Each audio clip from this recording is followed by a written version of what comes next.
被誉为欧洲皇室的祖母，年仅18岁就登上了英国女王的宝座，在位长达64年，创造了属于她自己的时代，史称维多利亚时代。然而就是这样一位传奇的女王，却有着不幸的童年。维多利亚年幼丧父，因为有着皇位继承权，所以被自己的母亲和其男友控制了18年。他们限制维多利亚的一言一行，为了束缚她的思想，甚至不让她跟外界接触，只等着有朝一日维多利亚登上王位，他们就能像傀儡一样操控她，以此来谋取利益。聪明的维多利亚表面上对他们表现得十分顺从，实际上却一直在等待机会。终于有一天，一匹来自皇宫的快马带来了他想要的消息：英国国王威廉4世在温莎城堡逝世，18岁的维多利亚成了英国的下一任女王。她等这一天等了足足18年，但此时高兴的不止维多利亚，还有她的母亲和母亲的男友约翰。得到消息后，他们立马找到维多利亚，迫不及待的要给她取个大气的称号，趾高气扬的语气里没有半分要商量的样子。见维多利亚不作声，便得寸进尺盘算着要跟维多利亚去接见所有大臣，这让维多利亚忍无可忍。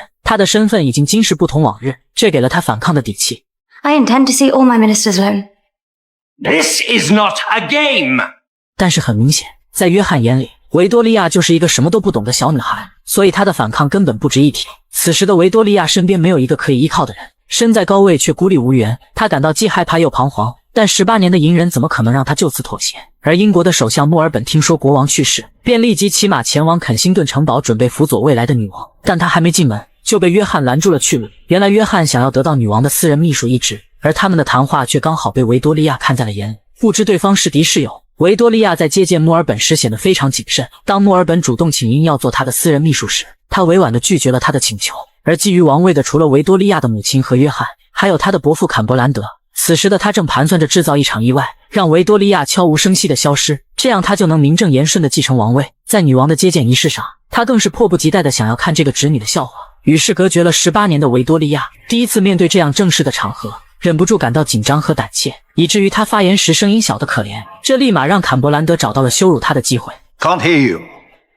短暂的手足无措后，人群中墨尔本给了他一个鼓励的眼神，这让维多利亚立马打起了精神。但是很快他又碰到了难题。对于上前问好的大臣，维多利亚却叫不出对方的名字，场面一度显得非常尴尬。这时墨尔本雪中送炭，贴心地告诉了他每一位大臣的名字，这让维多利亚对他的好感倍增。完成接见仪式后，他就立马任命墨尔本为自己的私人秘书。为了尽快摆脱母亲和约翰的控制，维多利亚搬到了白金汉宫，并且特意将母亲他们的房间安排在离自己最远的地方。但母亲跟约翰并不死心，他们找到维多利亚，打着帮助他的旗号，想要拿到摄政大权。但维多利亚早就看穿了他们的小心思，所以毫不留情地回绝了他们的请求。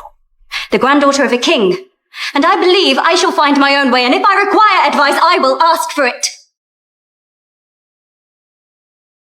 Sir John, you have our permission to withdraw. 但因为他太过年轻，此时的议会正为女王需不需要摄政王而吵得不可开交。维多利亚知道，一天不把约翰赶出皇宫，自己一天就没办法坐稳王位。在加冕前一天的晚宴上，维多利亚发现母亲的侍女弗洛拉小腹微微隆起，在管家的话语中，她怀疑对方跟约翰有私情。维多利亚自以为抓住了约翰的把柄，想利用舆论扳倒约翰，但是她不知道，这个决定差点让她丢掉了王位。人平躺在床上，身上被盖上洁白的床单，两个男人近身检查她的贞洁。虽然对于未婚少女，这是一种极大的侮辱，但女人却不得不接受，因为这是女王的命令。但检查结果却出乎所有人的意料，弗洛拉微微隆起的腹部并不是因为怀孕，而是因为患有肿瘤。女王得知这个消息很是震惊，她本来想借此扳倒母亲的男友约翰，没想到现在却让对方抓住了把柄。约翰对此事大肆报道，让刚刚登上王位的维多利亚深陷丑闻，此事闹得沸沸扬扬。作为当事人的弗洛拉，在得知自己的事被传到街头巷尾后，让本就身患绝症的她病情急转直下。随着舆论的发酵，议会也认为女王损害了皇家的声誉，难以堪当大任，需要一位年长且有智慧的人来摄政。此时维多利亚的地位岌岌可危，直到这时她才意识到自己的一时冲动造成了多么严重的后果。无计可施的她只能找到墨尔本寻求帮助，并对自己的鲁莽向墨尔本表示了歉意。因为当初她把这件事告诉墨尔本时，墨尔本让她行事不要太过冲动，毕竟她的加冕典礼在即，这个时候最好不要节外生枝。但维多利亚被仇恨冲昏了头脑，没有听取墨尔本的建议。而面对维多利亚的自责，墨尔本只说了一句话： It's always easier to give advice than it is to follow it, man. 随后维多利亚便来到了弗洛拉的住所，准备表示自己的歉意，并且祈求弗洛拉的原谅。但此时弗洛拉的生命即将走到尽头，维多利亚的道歉对他来说已经没有了任何意义。 Only God can forgive you. 弗洛拉的态度让维多利亚陷入了深深的愧疚之中，她怀着一丝希望祈祷着弗洛拉能好起来，好让她有机会弥补自己的过错。但最后等来的却是弗洛拉去世的消息。备受内心谴责的维多利亚只能找到母亲寻求安慰，但得到的却是指责。母亲责怪维多利亚让约翰的声誉受损，并要求他向约翰道歉，这深深地伤害了维多利亚多年来对于母亲的不满，终于在这一刻爆发。You have always said you wanted to protect me, but you have never protected me from him. Every time he laughed at me for being short, you laughed with him.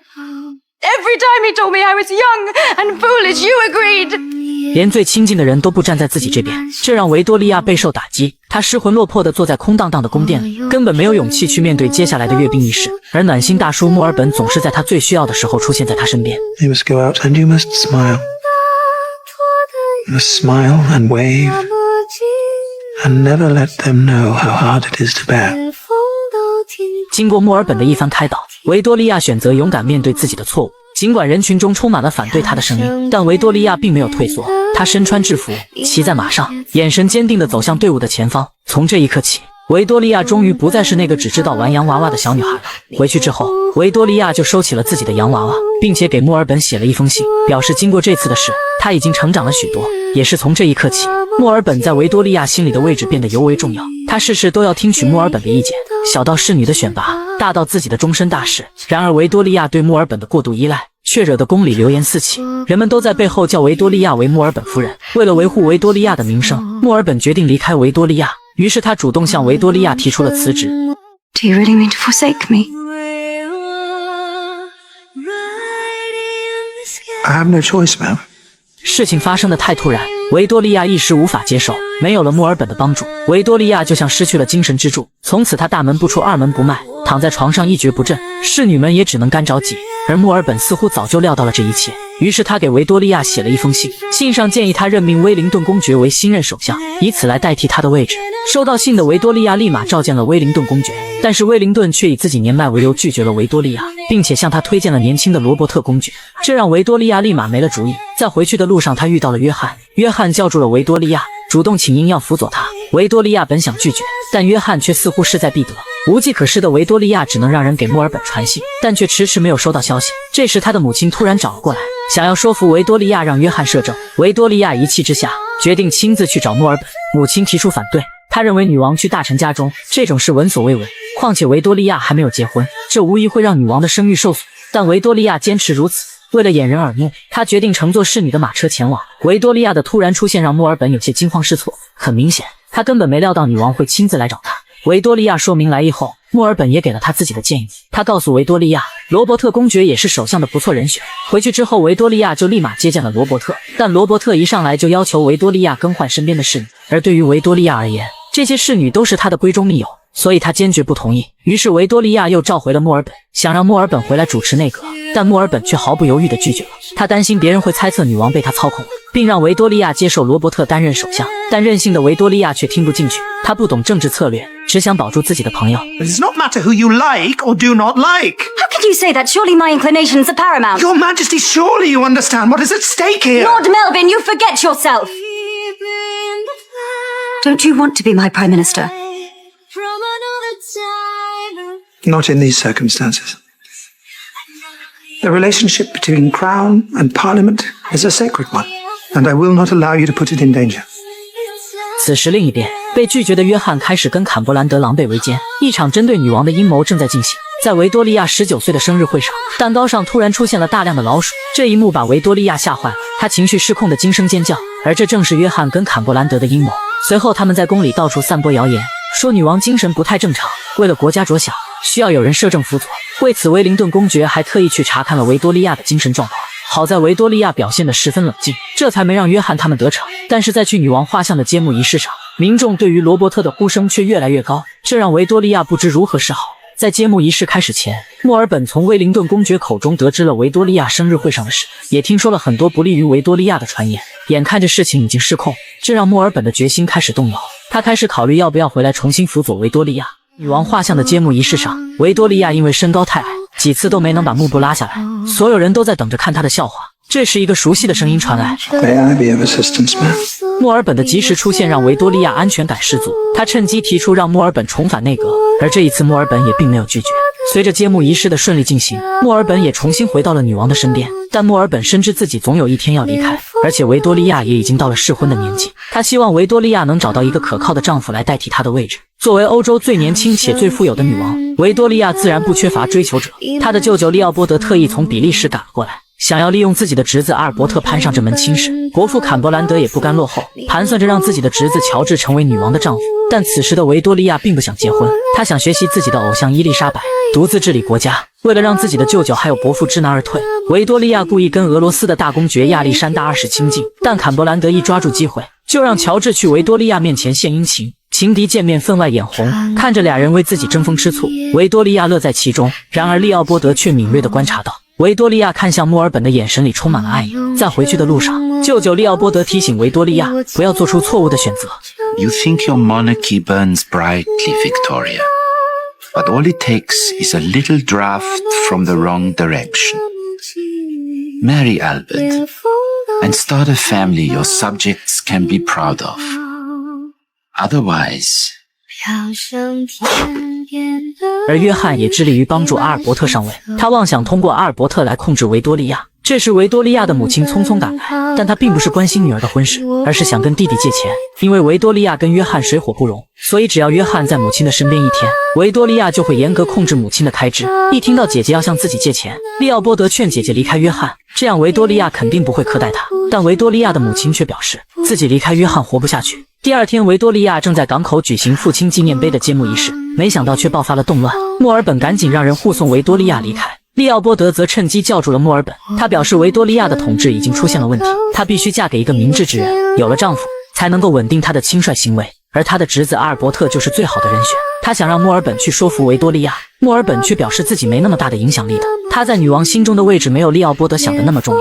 但他不知道，此时的维多利亚已经被他深深的吸引，就算只有半天没有看到他，维多利亚也会感到十分不安。听到侍女说她去布罗克特别墅了，就立马安排马车去找她。而此时的墨尔本正在缅怀死去的妻子，维多利亚的突然出现让他有些意外。趁着俩人独处的机会，维多利亚决定不再逃避，她主动向墨尔本表明了心迹。 That you're the only companion I could ever desire. But you cannot give it to me. I have no use for it, you see. 对于墨尔本的拒绝，维多利亚嘴上说着没关系，但转身后却忍不住落泪。然而墨尔本何尝不心痛？其实他也深爱着维多利亚，但他深知这份感情不会被世人所接受，拒绝才是最好的选择。回去之后，维多利亚独自坐在房间里伤心，母亲跟舅舅却突然跑了过来，想要劝说维多利亚嫁给阿尔伯特，这让本就难过的维多利亚立马崩溃。 I don't want a stupid boy like Albert, Mama, or anyone else. 然而后面打脸来得太快，为了欢迎舅舅的到来，维多利亚举办了一场舞会。乔治想邀请维多利亚跳第一支舞，却被大公爵横插一脚。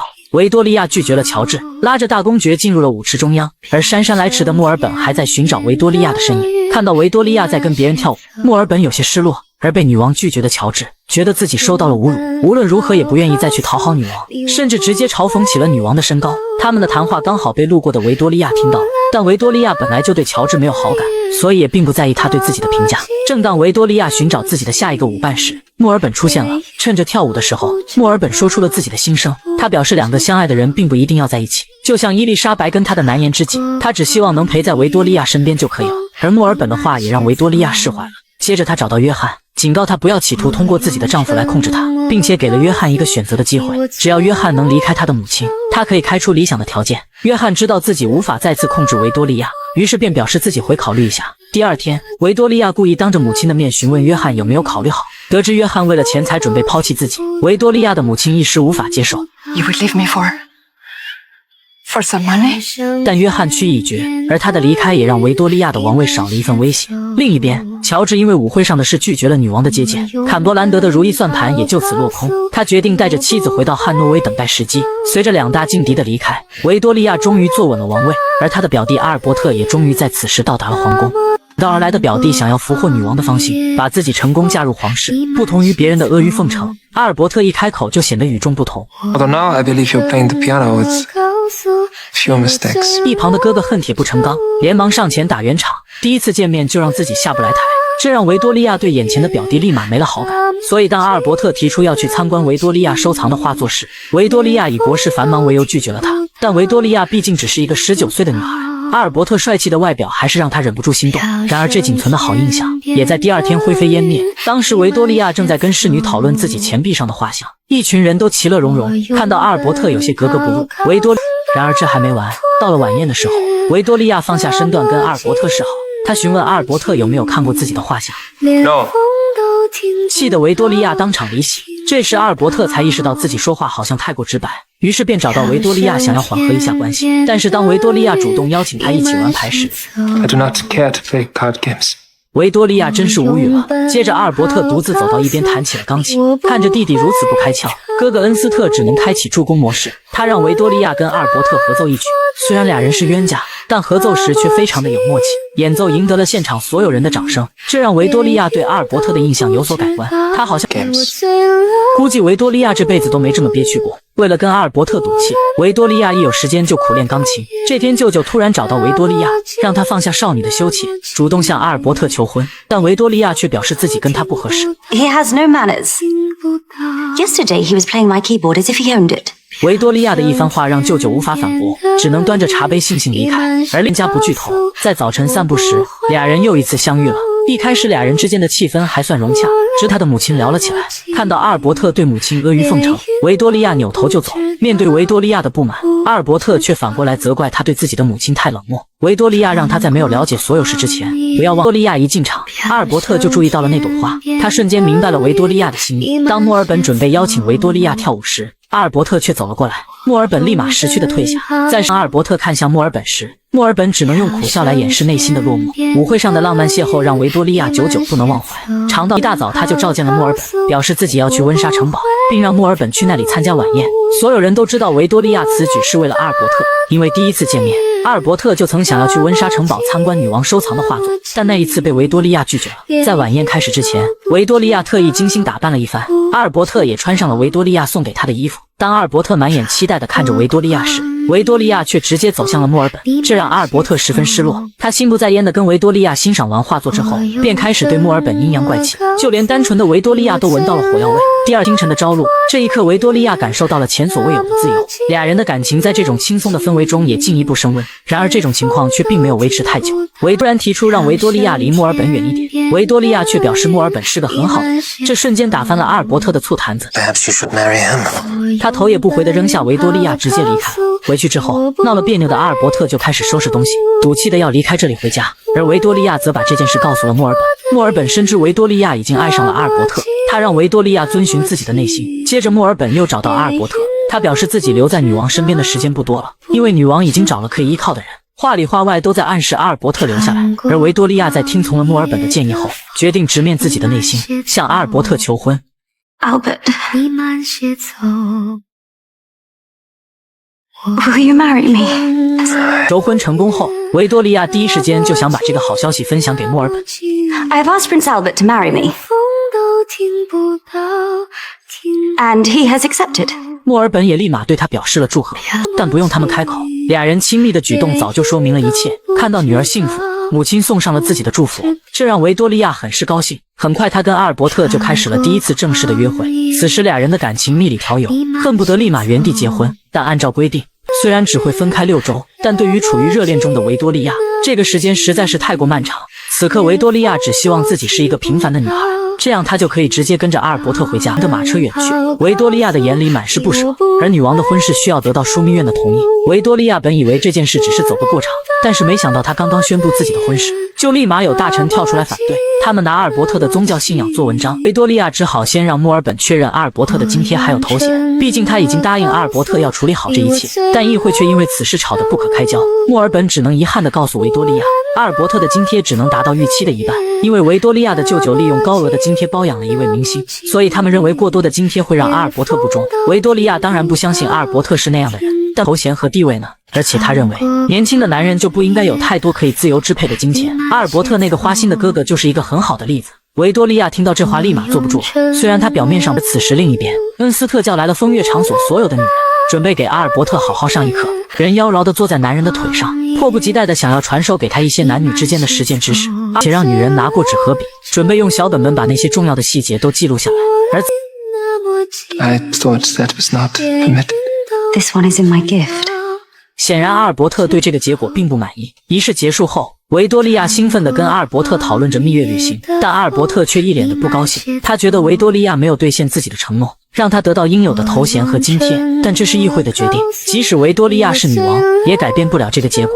俩人便因此发生了争吵，最终闹得不欢而散。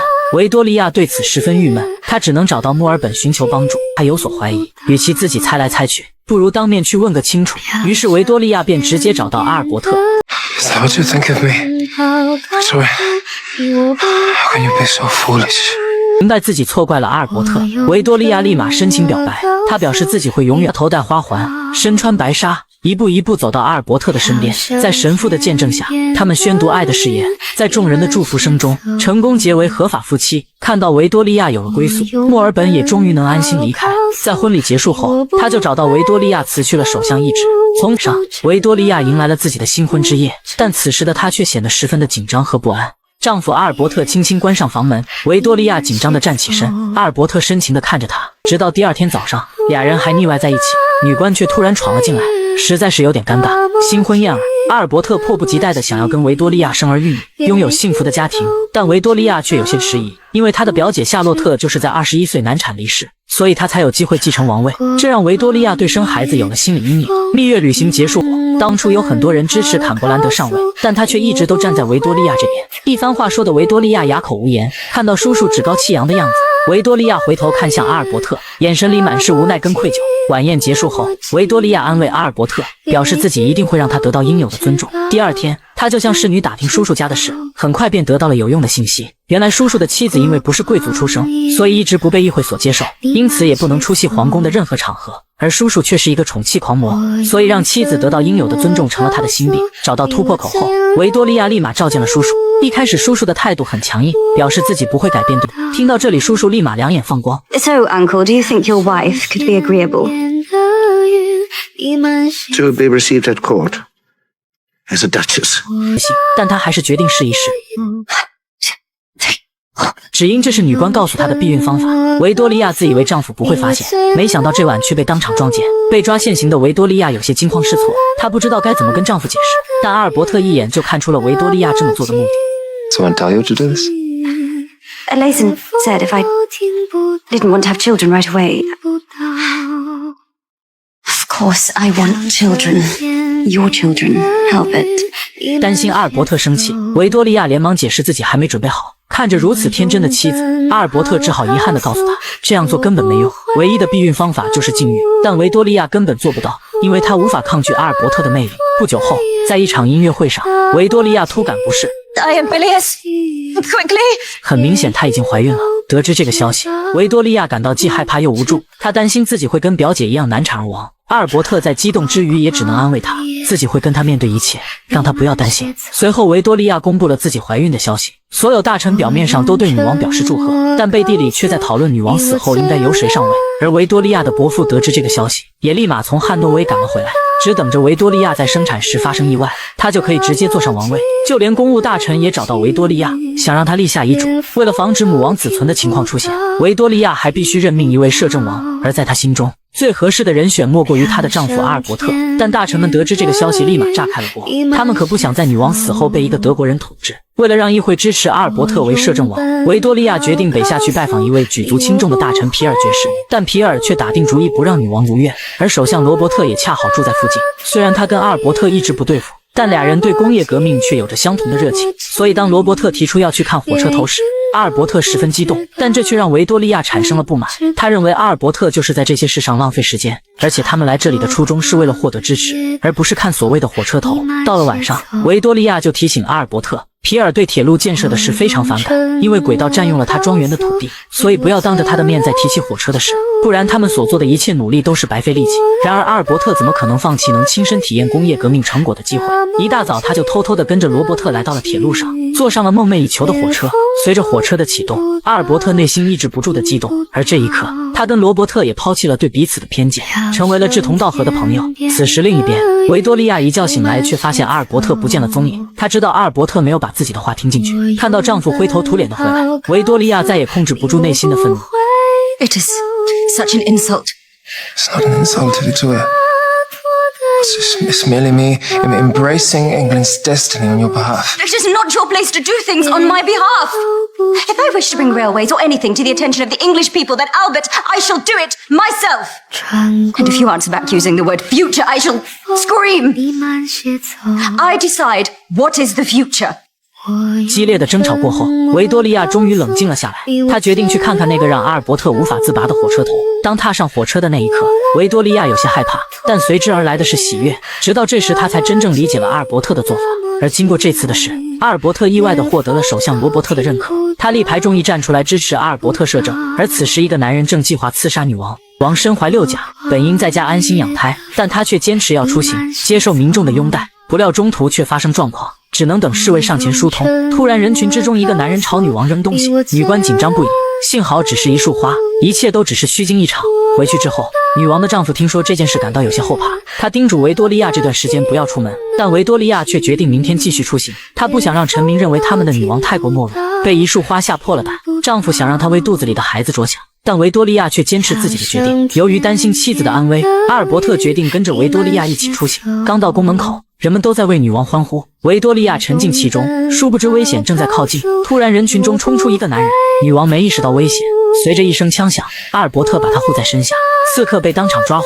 幸好刺客比较业余，维多利亚只是受了惊吓，担心还有隐藏的危险。阿尔伯特赶紧抱着维多利亚回到了皇宫，直到他们安全到达卧室，阿尔伯特这才松了一口气。经过御医的一番检查，维多利亚并无大碍，只是惊吓过度，需要好好休息。女王遭遇刺杀，幕后主使嫌疑最大的就是维多利亚的伯父坎伯兰德，因为就在不久前，他在觐见女王时说了一番意味深长的话。Drives of yours, London seems so volatile to me, and it would be unfortunate if violets were to be replaced with something harder. 然而经过对刺客的严刑拷打，却得出了一个意外的结果。负责审判的大臣发现刺客精神有些不正常，这也意味着刺客可能被无罪释放。得知这个消息的维多利亚一时无法接受，如果刺杀女王都能被赦免，那自己以后的人身安全还有什么保障？他们的孩子将如何活下去？而还没被完全洗脱嫌疑的坎伯兰德，让众人纷纷避之不及。他只能跑到女王面前自证清白，并且表示如果被刺杀的是他肯定会对刺客处以极刑，而不是坐在这里申诉自由。而坎伯兰德的一番话却让维多利亚突然领悟了。You know, Uncle, there have been times when I have doubted my own judgment. But there is one thing of which I am quite certain. That however many mistakes I have made, or perhaps am yet to make, I know I am a better monarch than you could ever be. 最后他决定对刺客从轻处罚，将他关进精神病院。然而风波还未平息，维多利亚又要出行，丈夫非常不解。维多利亚询问首相罗伯特的意见。I think I've never heard a monarch say a wiser thing. 这次出行非常顺利，民众欢呼雀跃。阿尔伯特也终于明白了维多利亚的用意。You know what it takes to be a monarch. 几个月后，维多利亚在半夜突然腹痛不止，她连忙叫醒熟睡的丈夫，孩子要出生了，她非常害怕。由于是第一次妊娠，维多利亚十分痛苦。阿尔伯特冲了进来，守护在她的身边。维多利亚的母亲也跑了过来，给女儿安慰和鼓励。最终，维多利亚顺利生下一个女孩。没了上位机会的坎伯兰德只能返回汉诺威。过痛苦的分娩后，女王终于成功诞下一位公主，随后便开启了她特有的坐月子模式。维多利亚坐在轮椅上，侍女给她包裹严实，女官推着她走路，下楼梯时侍从只能把她抬下去。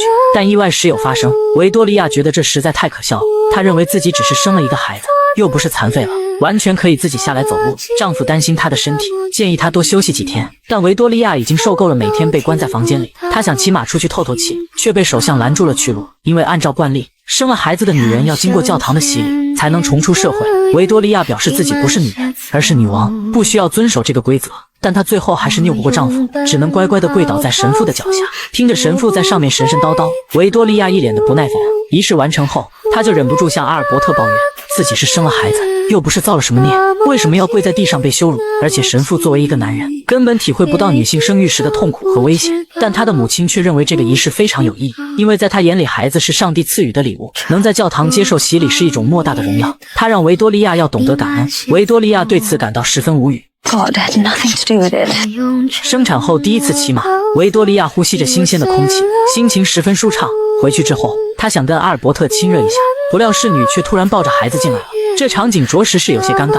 短暂的放松后，维多利亚就迫不及待地要回到工作岗位。在她坐月子期间，国事都是丈夫帮她打理。阿尔伯特为了能让妻子安心休养，所以无论大小事都不想让她操心，就连军队在前线打了败仗也瞒着她。但是这件事还是被维多利亚知道了，她觉得自己被欺骗了。童年的经历让她变得敏感多疑，以至于她认为丈夫的行为是别有用心。虽然夫妻俩闹了矛盾，但在外人面前他们还是要做样子。维多利亚的舅舅利奥波德特意从比利时赶过来，祝贺她顺利诞下公主。而跟她一起来的还有阿尔伯特的父亲以及他的哥哥恩斯特。晚宴上，利奥波德察觉了维多利亚跟阿尔伯特之间的气氛不太对，他刚想问姐姐发生了什么事，维多利亚却突然离席。阿尔伯特追上去想要问个清楚，但维多利亚却突然情绪失控。对于丈夫的欺骗，她始终无法释怀。阿尔伯特解释说自己是为了他好，但维多利亚却觉得他想取自己而代之，对此他非常生气。看到妻子失去理智，阿尔伯特让他冷静一下。Do you know, I think perhaps I should sleep in my own quarters tonight. Hopefully by the morning you will have recovered your reason. 第二天，他就向哥哥抱怨，维多利亚生了孩子之后就性情大变，完全就像换了一个人。但恩斯特一眼就看出了问题所在，他告诉弟弟，维多利亚只是没有安全感，而弟弟的过度干政行为让维多利亚觉得丈夫想要通过这种方式控制自己。哥哥的话瞬间点醒了阿尔伯特，昨晚的争吵让维多利亚本就心情沮丧，舅舅却在这时火上浇油，让他赶紧多生几个孩子。这下维多利亚立马爆发了。Actually, Uncle Leopold, what my country needs right now is a queen. Not a broodmare. 在公主的满月宴上，维多利亚焦虑的心情总算有所缓解，但这时首相罗伯特却满脸愁容地找到她。原来他们前线的士兵在撤退时遭遇了埋伏，除了一个医生侥幸活了下来，其他士兵全军覆没。很快这件事就被登上了报纸，一时间民怨沸腾。面对即将举行的特拉法尔加战役胜利的纪念仪式，所有人都劝维多利亚取消仪式，毕竟他们刚刚打了败仗，这样做恐怕会引起民众的不满。但维多利亚却坚持要正常举行仪式，她认为过去的胜利能鼓舞士气，让民众重新燃起对国家的希望。而事实证明维多利亚的决定是对的。纪念仪式进行得非常顺利，民众呼声一片，都为拥有这样一位女王而感到骄傲。而阿尔伯特为了不让维多利亚胡思乱想，特意开始远离国事。维多利亚似乎也感觉到了这一点，明白了阿尔伯特的用心。维多利亚非常感动，她为自己之前的行为向阿尔伯特道了歉，俩人也终于和好如初。